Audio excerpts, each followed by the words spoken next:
Kita bikin semacam thought experiment di sini. Di situ duduk Bung Karno, di situ duduk Nasir, di situ duduk Syahrir, di sini duduk Tan Malaka, di situ duduk gerilyawan di ITII.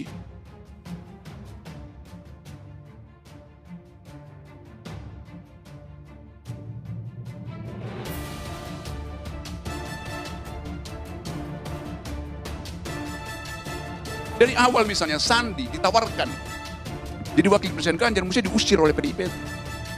Itu kapitalis. Sementara PDIP adalah sosialis itu. Bagaimana? Dikawinkan paksa pun nggak mungkin itu.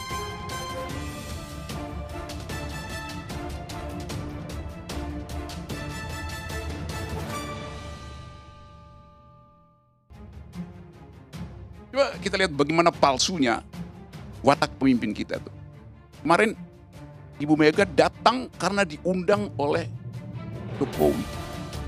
Sebelumnya Ibu Mega katakan, Pak Jokowi Anda selesai, Anda petugas partai, ada pengganti Anda, petugas partai baru namanya Ganjar. Sekarang Ibu Mega dipanggil oleh petugas partai.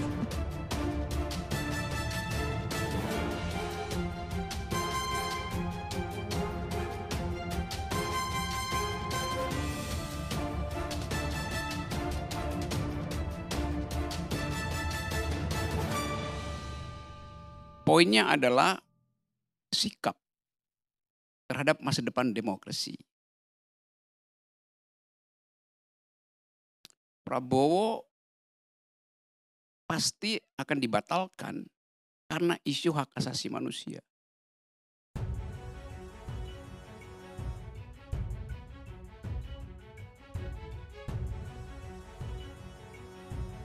Siapa yang akan batalkan?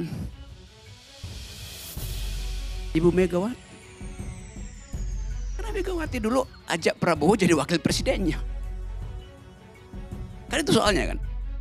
Jadi kalau Prabowo misalnya, Anda melanggar hak HAM, ya Mega yang melanggar HAM. Karena mengajak orang yang melanggar HAM jadi wakil presiden. Ini sekedar past event untuk saya terangkan bagaimana kesulitan kita membayangkan masa depan itu.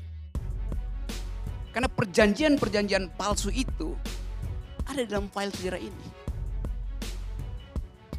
Anies mau dibatalkan dengan apa?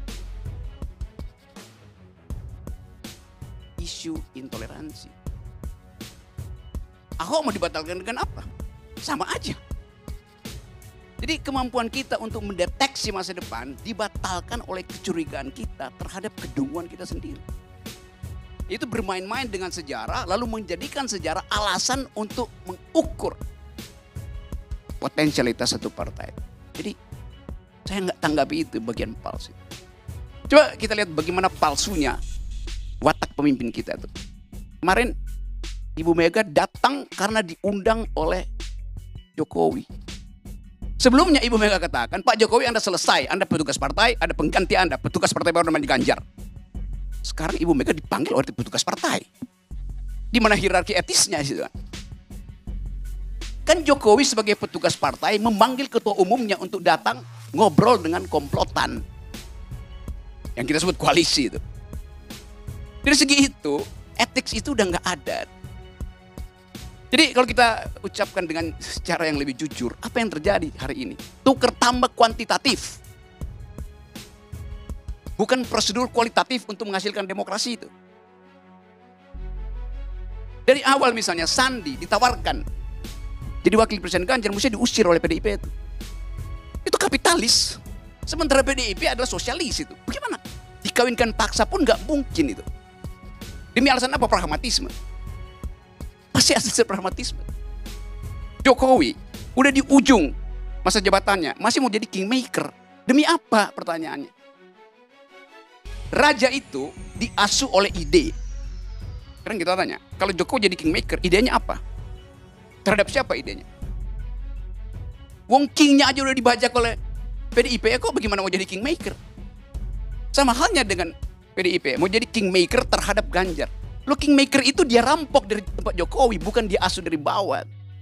Saya mengucapkan itu dalam fasilitas normativity of politics, bukan deskriptif. Tapi yang normatifnya apa, yang preskriptifnya apa itu. Coba kita undang misalnya. Kita bikin semacam thought experiment di sini. Di situ duduk Bung Karno, di situ duduk Nasir, di situ duduk Syahrir, di sini duduk Tan Malaka, di situ duduk apa namanya, gerilyawan DITII. Abu Bakar. Bukan. Kartosuwiryo itu. Lalu mereka di ILC ini bahas capres-capres ini. Dimaki-maki pasti itu. No ethics at all itu. Jadi tukar tambah apa yang kita bayangkan? Kita membayangkan ada king yang akan dihasilkan oleh kingmaker hari ini. Gak ada kingmaker, yang ada adalah makelar. Ibu Mega makelar, Jokowi makelar. Karena pertanyaan demi apa itu? Bagi Jokowi tentu demi dinastinya, demi oligarkinya, bukan demi si king. Oh nabi. Demikian juga Ibu Mega, demi apa? Kalau demi Soekarnoisme, demi ide Soekarno, ya mestinya batalkan seluruh peluang agen-agen kapitalis masuk di PDIP. Logiknya begitu. Jadi apa yang terjadi pada bangsa ini itu sama seperti apa namanya tuh, menunggu ketidakpastian atau apa namanya, waiting for Godot yang ditulis oleh Samuel Beckett tentang absurditas, tentang usefulness itu. Jadi kita menunggu apa sebetulnya? Sementara KPU sendiri nggak ngerti ini prosesnya apa tuh. Nanti September, lu sementara ini ngapain coba? Undang aja semuanya. Prabowo di sini segala macam, jabat aja di situ. Supaya kita nggak menunggu Godot gitu. Nah, bagian ini yang saya mau ucapkan, karena bukan karena kejengkelan, tapi kalau kita masuk pada etika politik, dalil-dalil ini harusnya diucapkan dari awal. Jadi bukan headline kita kan, ya Ganjar elektabilitas sekian, Prabowo, Anies segala macam. Apa poinnya di situ tuh? Tuh dengan mudah margin of error bisa ditaruh pada seseorang. Tunggu aja sampai 2 hari sebelum 10 September apa 10 Oktober. Mendarat di KPU dengan ide kosong. Karena KPU sendiri nggak mengasuh momentum ini untuk jadi perdebatan nilai, perdebatan ideologi, perdebatan konseptual. Nggak ada. Jadi apa fungsi KPU? Ya panitia doang. Dia tidak melakukan fungsi dasar yang harusnya dilakukan untuk jadi democratic educator, public educator. ILC ambil alih itu akhirnya. Fungsi-fungsi itu. Jadi sekali lagi, kalau kita tidak dari awal memutuskan arah demokrasi, maka yang akan terjadi kingmaker ini adalah percaloan politik. Para kingmaker ini sekali lagi segera jadi makelar.